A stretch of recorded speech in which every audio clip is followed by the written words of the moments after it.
In today's episode, I have with me Dr. Chris Gray. Dr. Chris Gray is a leading consumer psychologist and the founder of the Buycologist, a consultancy that blends behavioral science with street math marketing strategy to decode buying behavior. With a PhD in psychology and over 3 decades of experience working with brands like Adidas, Coca-Cola, P&G, and Southwest Airlines, Dr. Chris helps companies supercharge customer engagement, sharpen messaging, and skyrocket sales. What makes him different?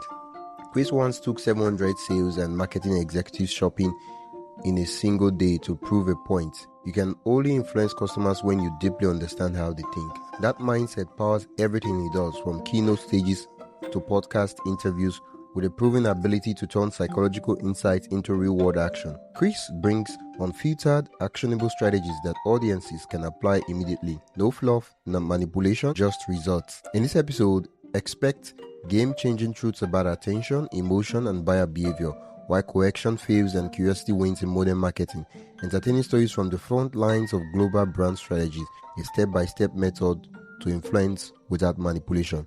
Dr. Chris believes empathy and curiosity are your greatest tools and is here to help your listeners turn those tools into an unfair advantage. Yeah. Before we get into the technical and the content of the episode, I like to ask a couple of questions so my guest gets to share some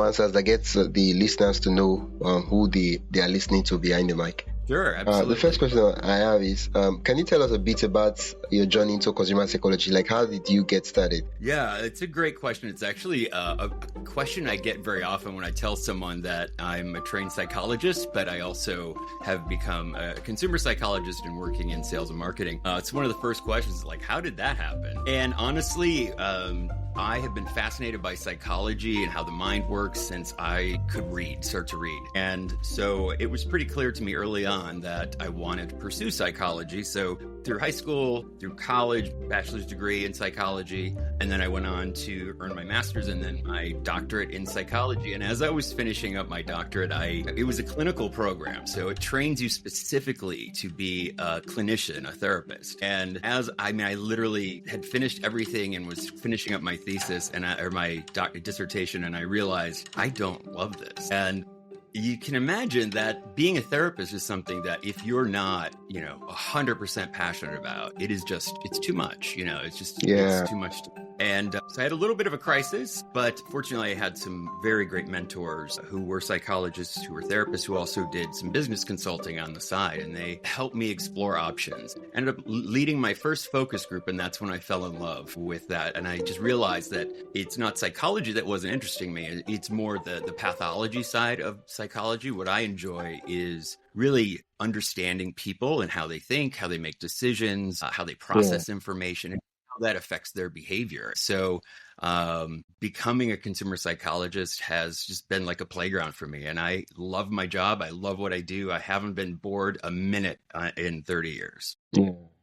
I so much like this story. Like, I mean, you wouldn't have really known if that consumer psychology was your thing if you did not try it out. Right. Yeah. And that's an interesting thing. Like we ask young adults, very young adults, to make very long, important lifetime decisions, and you don't really know until you step into it and start doing it whether you're going to like it or not. But fortunately, and I was in a position where I still had passion for the subject. I just had to find a new one. Yeah, I'm glad you discovered that. And I'm glad we're having this conversation. Yeah, me too. What inspired you to start the Buycologist? Yeah, that's a great question as well. So I've worked in agencies for most of my career. Of the 30 years, about 25 of those were working within some of the biggest agencies in the world. But I started to realize that I wanted to really focus more on the deep dive into psychology. And I wasn't feeling like I could really do that consistently within an agency where, they really had to worry about, productivity and hours and things like that. And so I ended up doing a lot of things that weren't really within my realm. As it often happens in marketing, you wear a lot of hats. And I just wanted to wear one hat. And I wanted to really put my psychology to use in a very deep, very niche kind of way. And so I left the advertising world and kind of hung up my sign on the door and just kind of put myself out there. The interesting thing is that I actually started the Buycologist in the fall of 2019, and then COVID hit, so not much happened in those first couple of years.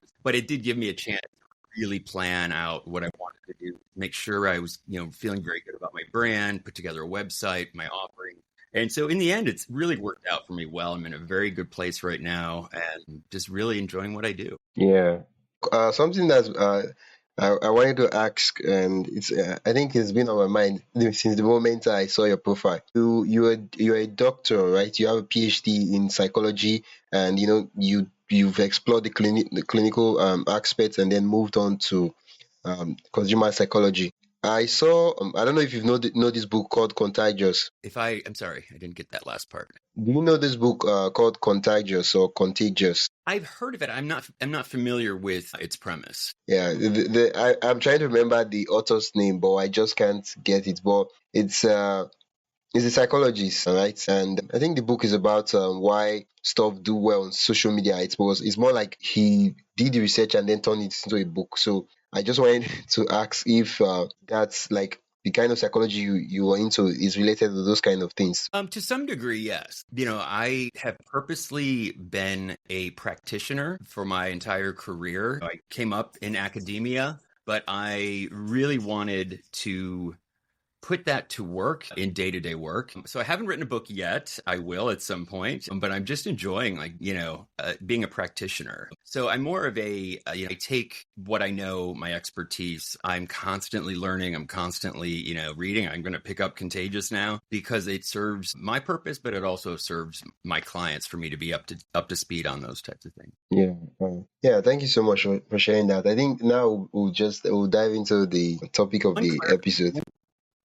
Okay, one clarification I wanted to make, though, just to be transparent and authentic, is I don't have a PhD. I have what's called a PsyD. It's still a doctorate. It's a doctorate of psychology. And the reason I chose that path was because it was a clinical focused program versus research. And what I've found is that thinking like a clinician, thinking like a therapist has been an incredible advantage in my career. Oh. I'm just learning that today. I used to think that PhD applies to every field and that was the only thing. I didn't know there was an option, something else. Yeah. It's, for me, it was just the right fit, and as I said, it's proven to be incredibly beneficial. And oddly, I do a lot of research now. Yeah. But what's interesting, come at it from a clinician's perspective. And I think that helps a lot. Yeah. I mean, everything ties together. Everything connects together. It all makes sense at the you can only connect the dots after, not before. So the dots are all coming together. Yeah, exactly. The question I would ask is, what's one common misconception people have about consumer psychology? Another great question. You're good. So that is probably the second most frequent response I get when I tell someone I'm a consumer psychologist, is they say something to the effect of, "Oh, you use Jedi mind tricks to get people to buy things they don't want." And I think that for me is the biggest misconception about what I do. Now, here's the thing. You can do that. There are plenty of amateur psychologists out there who consider consumer psychology to be a bag of tricks that you can just whip out to get people to buy stuff. And you can do that. We as marketers are sophisticated enough these days. We have the tools we need. We could get anyone to buy something once, but in the end, that's not a very smart business strategy, because if you think about think about your own experience, like how you feel when you realize you've been duped into, buying something you want or doing something you didn't intend to do, and you find out that you were coerced or duped into it.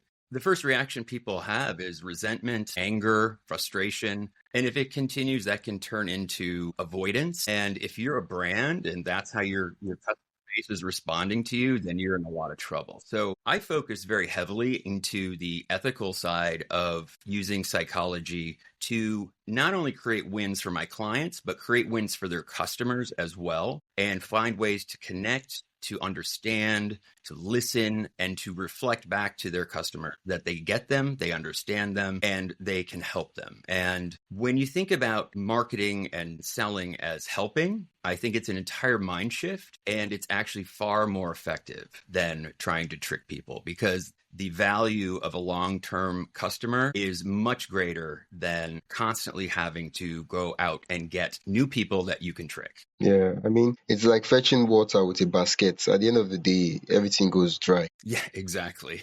And you have to keep refilling versus, Yeah.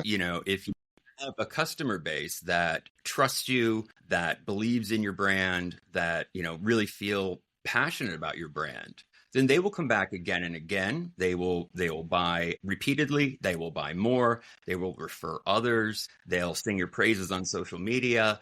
And that is far more valuable than just tricking people into buying something once. Yeah, I mean, there are businesses that get new clients strictly based on referral, and that's the only way they get new clients. They don't advertise, they don't do any other thing. Yeah, exactly. I mean, you think about what it takes to gain new customers, and, customer acquisition is very expensive.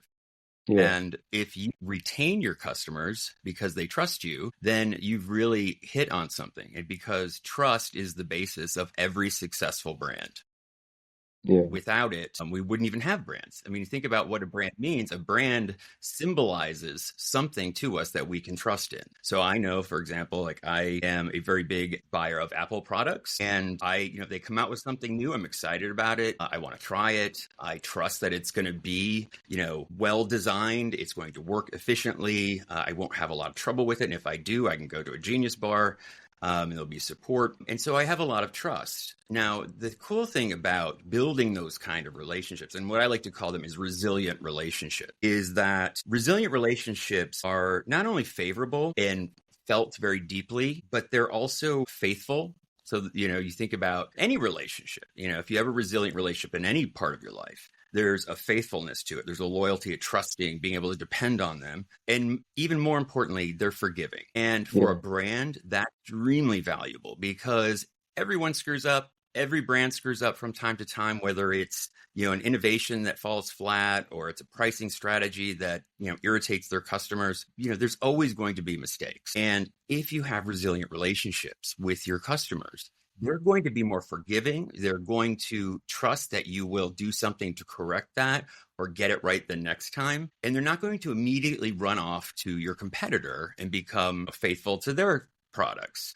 They're going to give you another chance or maybe another couple of chances. And that's extremely valuable. But that can be, that trust, it takes a lot of effort and time to build it, but it can be destroyed in seconds. Yeah. I like the fact like it takes a long time to build, but it can just disappear in a twinkle of an eye. Yeah, absolutely. And I think that's why it's so important that brands be transparent, they be authentic, because that really helps buffer that, increases that sense of trust, that increases that sense of the willingness to give them the benefit of the doubt. And I think in the end, it leads to longer term return customers. I mean, everything you seem to be talking about is not just about brand. I mean, human to human, like that's what applies. If you're someone you trust for a long time, and all of a sudden they do something and you're like, who? Now, even though they apologize, they say, please forgive me, and you to forgive them, you're not going to just blindly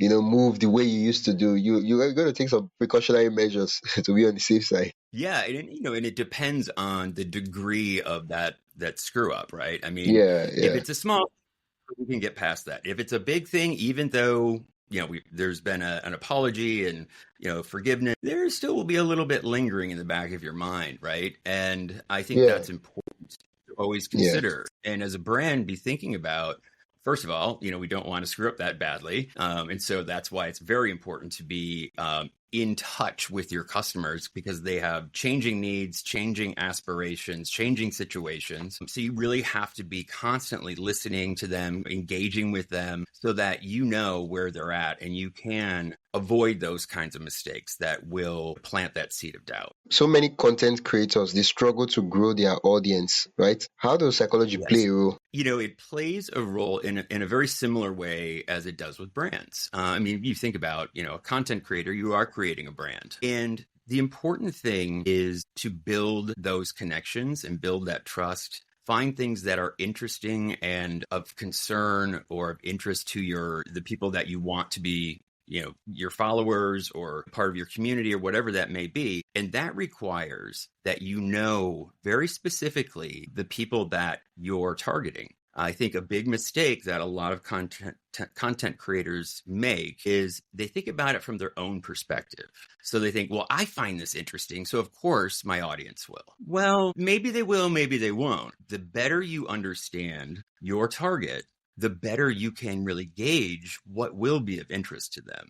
And the deeper you go with that understanding, the deeper that connection will be, and the more motivated they will be to, again, follow you, join your community, buy from you, those types of things. And so I think a mistake, and frankly, a lot of brands make this mistake, is taking too many shortcuts when it comes to that very first step of identifying your target and getting to know them at a very deep level. And that's where a lot of my work comes in, is in even going beyond insights. Insights are really important, but I encourage my clients to go beyond insights and aim for empathy, because empathy is much more powerful than insight, because empathy requires insight, but empathy is the ability to set aside your own perspectives, your own preferences or prejudices, and really connect with your target, customers or listeners at a very deep level from their perspective, based on what's important to them. And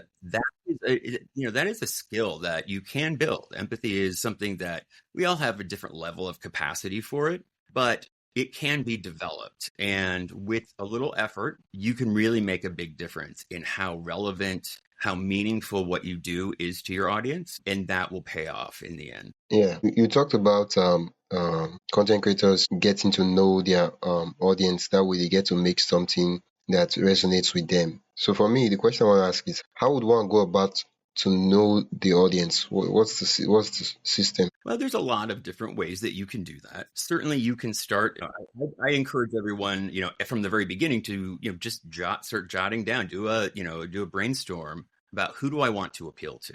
Who are my prime prospect targets, right? So it's identifying who I want to appeal to. Then once you determine that, then there's a lot of different ways you can do that. Interact online, that can give you some degree of insight into them. Make sure that you can do surveys, you can just talk to people. I think, and if you're a content creator and you don't have a huge budget, what I always say is find ways to spend time with your target audience, because you will learn more from those interactions than any bit of consumer research or surveys or anything like that. Just by engaging and observing, listening, and just being curious about these people. The more curious you are, the more you'll learn, and the more relevant you will be to those folks. Yeah. Okay. So finding time to finding where the audience is, and then spending time with them, so you understand how they talk, what they think, what's their wants, their fears, their desires. Yeah. Absolutely. And I think, to me, it's one of the pillars of the work I do is curiosity. And I think it goes a long way towards understanding people if you can simply be curious about them and have genuine curiosity. I mean, I've been a qualitative researcher for 30 years, and it requires me, despite I have a lot of education, and I have all those things, but it requires me to be the dumbest guy in the room most of the time. And, for a lot of people, it'd be very uncomfortable, but I've made a really great career out of either being or, pretending to be the dumbest guy in the room, because when you do that, people will open up to you that people love to be heard. They love to be acknowledged. And when they feel like someone is actually genuinely curious about them, they will open up to you, and they will share far more than they will through a survey or through, a formal interview or something like that. So curiosity plays a really important role in the work I do. And it's part of what I train my clients to do as well. In fact, I have a curiosity workshop and masterclass where I help people learn how to really harness curiosity and feel comfortable being the dumbest person in the room and things like that, because it really does pay off. Yeah. The question, wow. Now, I know I've been building up to this question, so I'm going to ask it. Is like there are so many forms of media out there, and there's so many contents from different. There are more creators than there have ever been creators in the history of having creators, right? So for me, a lot of persons they feel that the content creation world is saturated.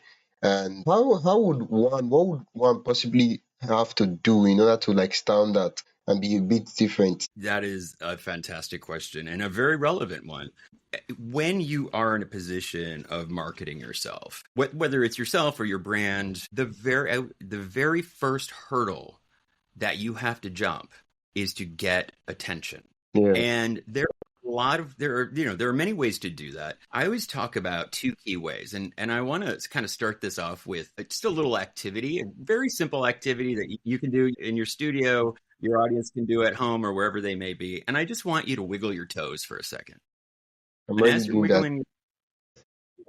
you're wiggling your toes and you feel, maybe they're warm, maybe they're cold. You can feel the inside of your shoe or the, carpet or whatever it is. And you can feel all of those sensations. Now, what does this have to do with anything? Well, here's the thing. 20 seconds ago, you probably weren't thinking about your toes. Now, all of those sensations were there. It's just that they weren't relevant to you in the moment. And so our brains have this very tricky way of determining where our attention will go. And that's called selective attention. And what's happening with selective attention is that our senses take in about 11 million bits of information a second, but our brains can only process 40 to 50 bits of information per second. And so our brains have turned into ignoring machines. And if you want to get attention, you have to find a way to break through those ignoring machines. And there's two key ways you can do that. The first is disruption, right? So disruption is kind of first think about when you think about getting attention, right? It's standing out against the environment or your background or whatever it may be. It's somehow you are calling attention to yourself by standing out. So that's why, school buses are bright yellow. That's why ambulances have sirens, so that they stand out immediately. They're very disruptive. They stand out. You can't help but pay attention to them, right? Now, that is a very effective way to get attention for maybe a second or less. But if your brain, which is working furiously behind the scenes to determine what's most relevant to you at any given moment so that you can focus your attention on it, if you turn your attention to something for a second and your brain decides that's not really relevant to me, then it moves on and starts paying attention to other things. And you've lost the moment. You may have gotten attention for a second, but not enough to engage someone, to motivate them, or to influence them. And so that's where this avenue to attention comes in. That is much more powerful, which is relevance. And I've spoken quite a bit about relevance already, but it is absolutely key to not only getting attention, but maintaining attention. Because when your brain thinks, that's interesting, that's important to me, that's meaningful to me in some way, then you move to the next step of engagement. And now you have their attention and you're maintaining it. And now you have an opportunity to communicate with them, to get your message across, potentially to influence their behavior. And so that's why relevance is so important. And actually, these are not two mutually exclusive things. They actually work very well together. The disruption followed by at the same time as relevance is a very powerful combination. If you think about, there's a classic sort of psychology 101 example, and they call it the cocktail party effect. And so they say, imagine that you're at a cocktail party and you're talking to a friend. You have a one-on-one conversation with a friend at the party. Now, all around you, there's music, there's other people talking and laughing and carrying on, but you're able to have this conversation with your friend because your brain is filtering out anything that's not relevant to what you're doing in that moment. And so all of the background noise, everything really turns into kind of background noise, right? And it's not anything that you're paying attention to. You're talking to your friend and you're listening to what they have to say. Now, if someone in a conversation next to you suddenly calls your name out, that gets your attention. That breaks through because your name is extremely relevant to you, right? And so you want to see, like, trying to get me, someone's trying to call me, is, what's going on. And so that relevance can break through selective attention very effectively. But if you want to maintain that, you really have to find ways to be relevant, to be deeply relevant. The more deep you are into the relevance with your audience, the more they're going to want to engage with you and keep engaging with you. There's a lot of talk lately about, people's attention spans have shrunken so much. We just can't pay attention like we used to. And that's a bit of a myth. This is I do a lot of like psychology myth busting. And this is one that I focus on quite a bit, because it's not that our attention spans are shorter. Our attention spans are what they are. They're not any shorter than they were 20, 30 years ago. The challenge is instead that there's just more vying for our attention in any given moment. Yeah. And you've got our phone with us, we've got, our iPad, we've got all kinds of things shouting at us to try to get our attention. And it's not that we have less attention to work with, it's that there's just more trying to get it. And so paying attention can be more difficult. And I think that can sound like it's a minor thing, but if you think from a strategy standpoint, if you come at your customers with the idea that they just don't have attention spans, then you're not going to try to engage them, because why bother? Why even bother? Yeah. Right? But, if you're like me and you've ever binged an entire Netflix series in one Saturday, you know very well that you can pay attention for a long time. It's just a matter of how relevant and engaging that stimulus is. And so the more relevant it be, the more time people are going to be willing to give you. Yeah, it's a matter of, is it worth my attention? Not if I have attention. I have attention, but it's like money. Is it worth me spending on it? Right, absolutely. Yeah. It's a great way to think about attention as well. I mean, attention is a finite resource. We only have, each of us as individuals, only have so much attention that we can give out in any given moment. And so our brains are constantly working behind the scenes, subconsciously, we're not aware of it, directing our attention to the things that it anticipates will be the most relevant to us. And I bet that you forgot about your toes, right? So, that's an example. Your attention can move away from something that you were paying attention to, a few minutes ago. Yeah. I like that illustration. Like, I mean, it's so real, and it's something that paints the picture in a way. You've shared with us two frameworks: disruption and then relevance, right? And usually when you disrupt someone's attention, you get them to pay attention for a second, and for that 1 or 2 or 3 seconds, what they are trying to do is this stuff relevant to me? Correct. And often it happens at a level that you're not even aware of in your mind. Yeah, so fast. Most of it is outside of our consciousness. So we're not, it's not like every, those 11 million bits of information per second, you're not consciously thinking about, oh, is that relevant? Is that relevant? Is that, we would be incapacitated, right? And that's where our brain takes over in the background. So it is, it's not necessarily something we do on purpose, although we can direct our attention on purpose. But when it comes to selective attention, that's your brain kind of working in the background to kind of guide you towards what's most important at any given moment. Yeah. So we use disruption to get attention. Relevance gets people to spend time to listen or watch or consume the content or whatever the case might be. Now, I think relevance ties us back to the very beginning where you talked about getting to know the audience, getting to know what they want, what they care about, basically. That's the only way you can actually make something that is relevant to them. That is exactly right. That is why I always say relevance is the golden ticket. The more relevant you are, the more attention you will get and the more attention you will keep. And so you're able to keep that attention, and particularly if you're a content creator, that gives you an opportunity to get your message across, your art across, your product across, and then convince people that it is worth taking whatever action it is required to be a part of that, or, buy that, or be a part of your community, or follow you. And the thing is, if you don't get past that first hurdle of attention, you've lost any chance to engage your audience and to convince them, to motivate them to do whatever it is that you would like them to do. And this is why it's so important to put yourself in the shoes of your audience and try to look at things from their perspective, not your own. There's a funny saying of, what's your favorite food? Oh, pizza.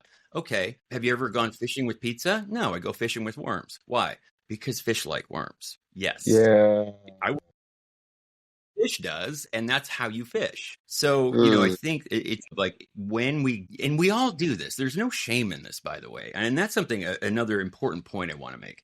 We all have perspectives. We all have biases. We all have prejudices. It's a matter of, can you manage them in a way that helps you be more effective or not? And so I teach something that I learned many years ago when I was training to be a therapist. You go through a lot of self-examination when you are training to be a therapist, because we want to make sure that our own stuff is not influencing our patients negatively. And so you have to become very aware of those things, your perspectives, your biases, your prejudices. And we learned this, once we become aware of that, we learned this trick, or this practice, if you will. It's called bracketing. And what bracketing is you visualize in your head your perspective. So like when I go into a qualitative research situation, let's say I'm leading a focus group, or I'm interviewing someone, or I'm doing a shop along, or whatever it is, I deliberately take a moment before each time I lead these, and it's actually usually a few moments,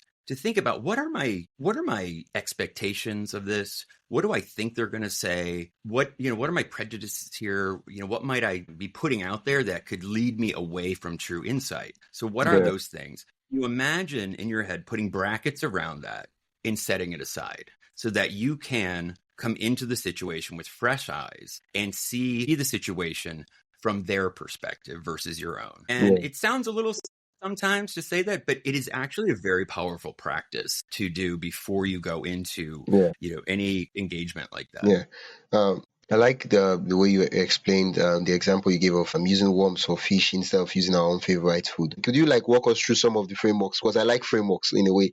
It makes those things stick in my head. And I think it's important that I kind of preface this with my purpose and why I started the Buycologist and what I feel so strongly about it. And what I want to do is elevate the role of psychology in the business world as a force for good, empowering, whether it's salespeople or content creators or marketers or whoever it is, empowering them to influence customer behavior without feeling gross about it. And to do that, I take a look at all the processes and different heuristics and different, behavioral science concepts. And I show how they can be used for good or they can be used for, not so good. And I'll give you an example. So you mentioned FOMO, right? So fear of missing out. That really harkens back to a concept in psychology called scarcity. Scarcity is pretty much FOMO.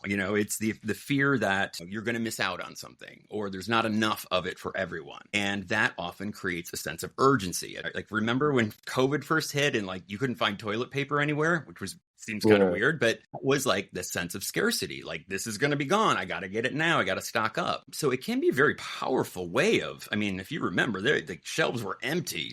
It was so weird. It was like toilet paper and Clorox wipes. Forget it. They were gone. Right. Yeah. And that's an example of how this FOMO or scarcity can really be a powerful motivator for behavior, even behavior that seems a little odd. But there's always, and it's another important concept, is that behavior always serves a purpose. It always makes sense to the person engaging in the behavior.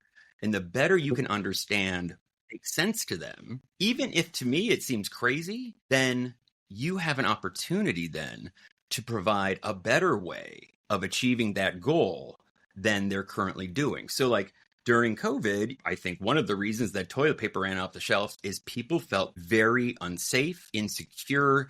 They felt like the world was crashing in around them, and they really needed something to grab, literally, that would help them feel like they were prepared, that was comforting, that they knew they were stocked up and they weren't going to run out. And it provided a little bit of certainty in a world that had just gone crazy, right? And so I think what you saw, that toilet paper, hoarding really was about the desire for certainty and security and comfort. And so if you know that at a deep level, then you can say to people, here's a better way to achieve that than, stockpiling toilet paper. And if you get your message across in a way that resonates with them, they're more likely to take that action instead. And so, this is why it's so important to think about their perspective. And in the sense of scarcity or FOMO, for example, You can use scarcity, and many salespeople, marketers, brands use it in a way that is coercive. It's like you go to book a hotel room and, it always says, oh, one room left. And it's like, okay, every time I do that, there's only one room left like that. You start to question, what are they doing here?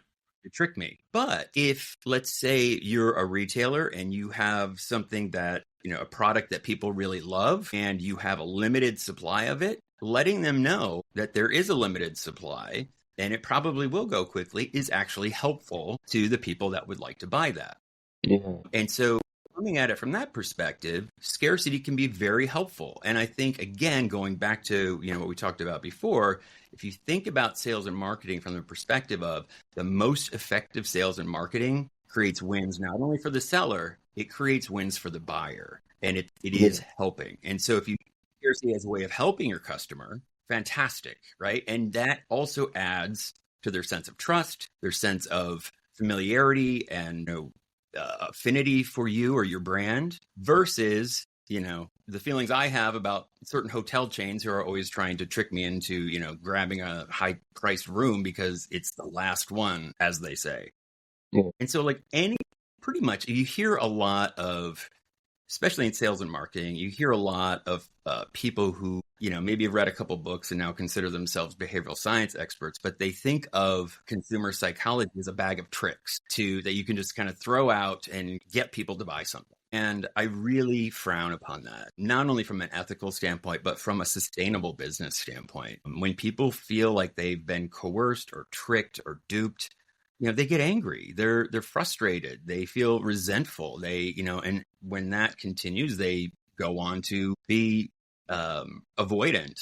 You don't want to be around someone. You don't want to let someone affect you who is coercive or is going to try to trick you again. And if you're a brand in that position and your customer base is avoiding you because they don't trust you, you're in a lot of trouble. Yeah, I understand. I mean, it's part of the reasons why there are con men in the society, right? They manipulate and do all sorts of things. At the end of the day, it's about the core thing we want to get. Every business wants to get is, are we serving the customers or are we serving the user, right? That's why we have to go back to knowing what the user wants and what the user needs, right? Yeah, there's not anything that I tell you is couched in the fact that it will all work much better for you the better you understand your customer or audience. Yeah, that's so true. Like when you understand your customers or audience so deeply, it makes making decisions when it comes to making the products or the content super easy. You're like, no, they don't want this kind of thing. Like easily, you don't even have any form of doubt because you really know them. Exactly. And so you can provide ideas, solutions, advice, recommendations, communications that not only get their attention, but engage them and they actually want. I mean, you think about how many emails you get a day. Let's just take that. I get a zillion emails a day. About half of them are people trying to sell me something that, I don't know them. They don't know me. Usually their email makes it very clear they don't understand who I am or what I do. Yeah. Like that's annoying, right? But every once in a while, I'll get an email from someone who I can tell has really done their research and they're speaking to me at a level that I can see, oh, they did the research. They took the time to understand who I am before they reached out. And then I'm a little more interested.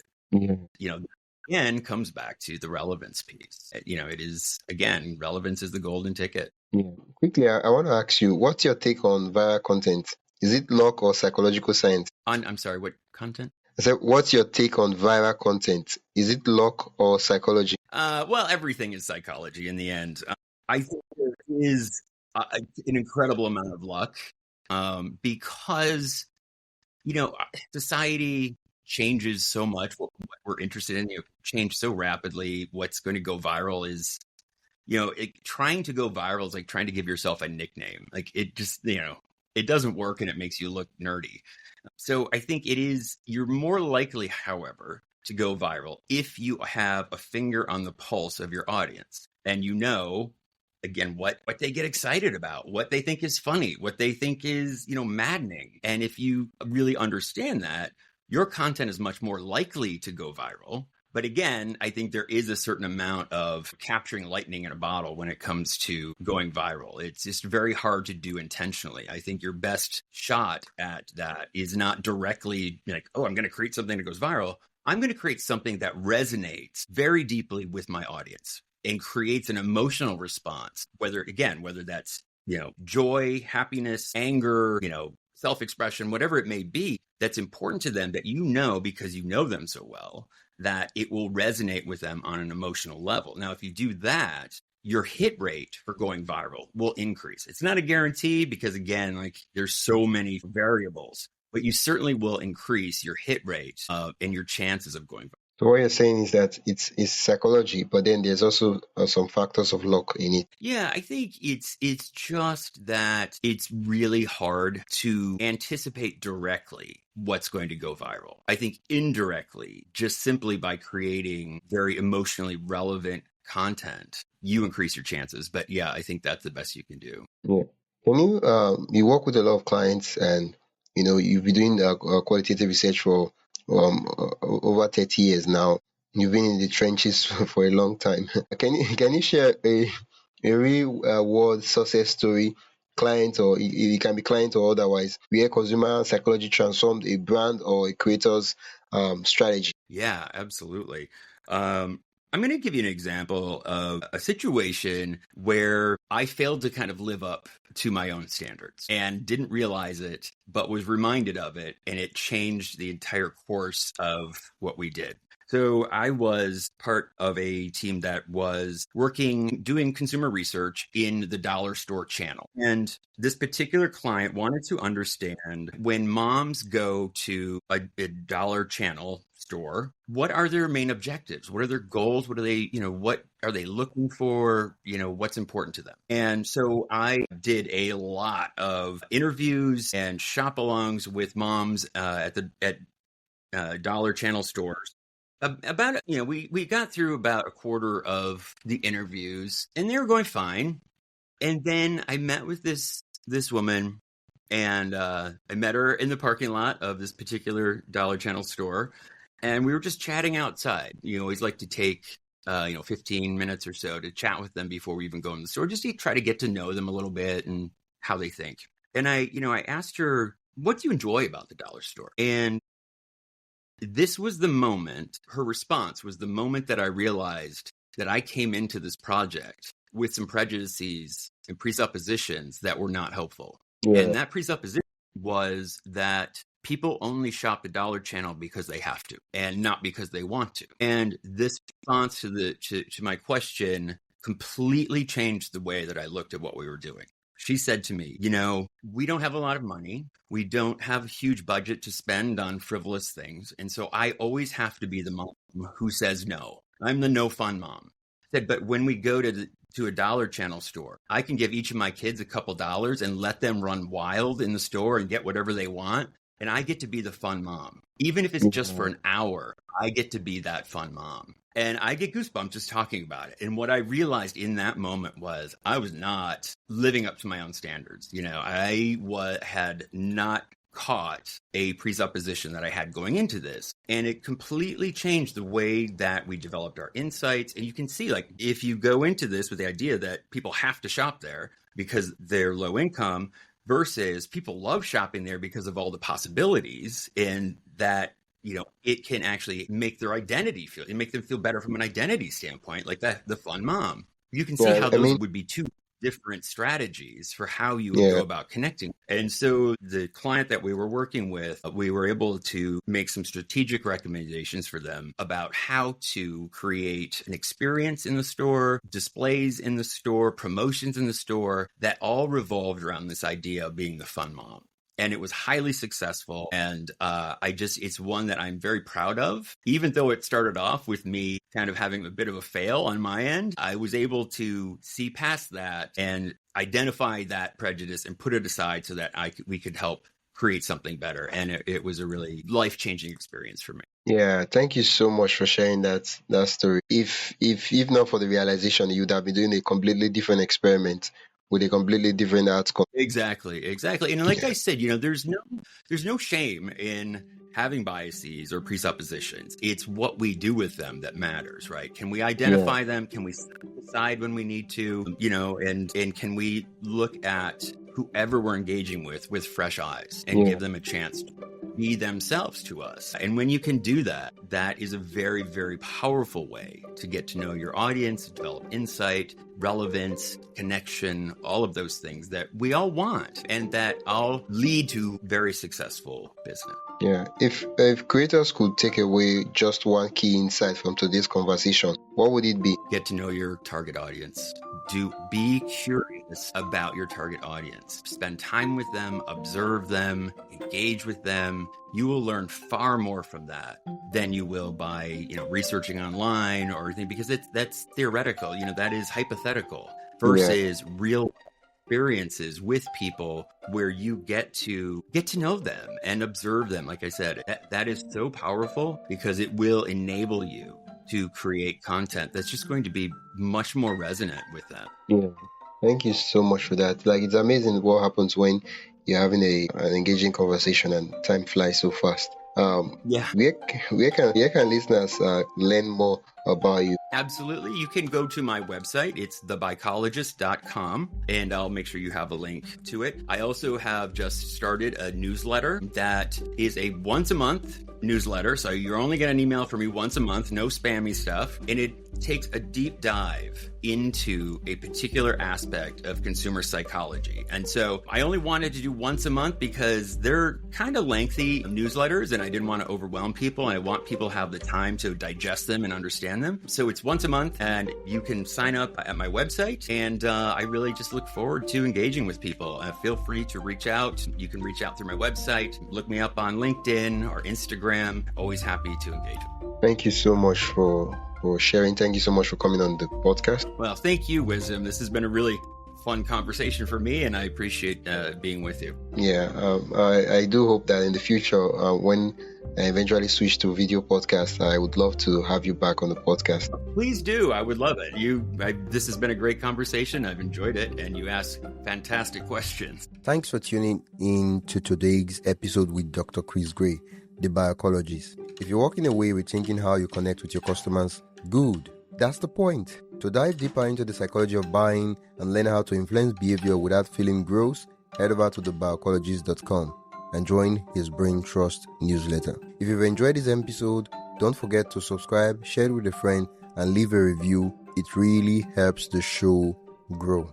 And hey, if you want to support the podcast and follow more conversations like this one, you can now buy me a coffee at buymeacoffee.com/wisdomhq. That is buymeacoffee.com/wisdomhq. Until next time, stay curious, stay human, and never stop learning how people really think.